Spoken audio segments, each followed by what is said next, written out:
প্রতিপক্ষ কিংবা ফুটবল নয়, ব্রাজিলের সবচেয়ে বড় প্রতিদ্বন্দ্বী জুলাই মাস।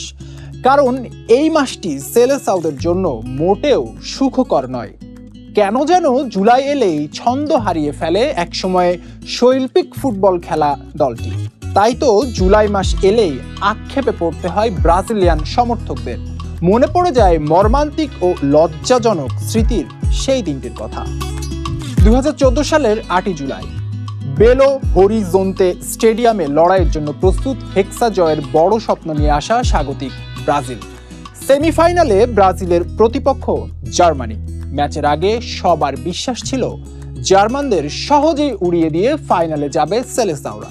তবে সেই দিনটি যে ব্রাজিলের ইতিহাসের অন্যতম বিভীষিকাময় দিন হতে চলেছে তা কে জানত। ব্রাজিলের স্বপ্ন দুমড়ে মুচড়ে দিয়ে সেবারের বিশ্বকাপে ফাইনালে পাড়ি জমায় জার্মানি।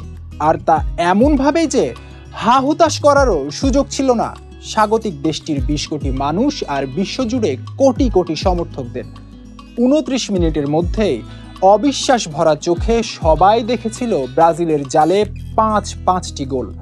শেষ বাঁশি বাজার সময় স্কোর ছিল জার্মানির 7 আর ব্রাজিলের 1। সেদিন খেলা শুরু হওয়ার 11 মিনিটের মাথায় প্রথম গোল করেছিলেন টমাস মুলার। এরপর 23, 24, 26 ও 29 মিনিটের মাথায় পরপর 4টি গোল করেন মিরোস্লাভ ক্লোসা, টনি ক্রুজ ও সামি খেদিরারা। খেলার 30 মিনিটের আগেই জার্মানি 5-0 গোলে এগিয়ে যায়।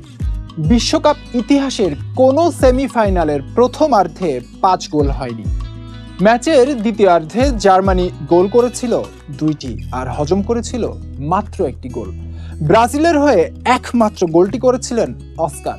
90 মিনিটের খেলা শেষে ম্যাচের স্কোর লাইন দাঁড়ায় 7-1। বিশ্বকাপে সেমিফাইনালে জার্মানির জয়টি ছিল সর্বকালের সবচেয়ে বড় জয়। সেদিনের সেমিতে জার্মানির কাছে 7-1 গোলে হেরে ফুটবল সমর্থকদের কাছে 7 আপ নামে পরিচিতি লাভ করে সেলেসাওরা। ঘরের মাটিতে আয়োজিত ওই ম্যাচটি ব্রাজিলের ফুটবল ইতিহাসে একটি জাতীয় ট্র্যাজেডি, যা বিশ্বজুড়ে কোটি কোটি সমর্থকদের এখনো কাঁদায়।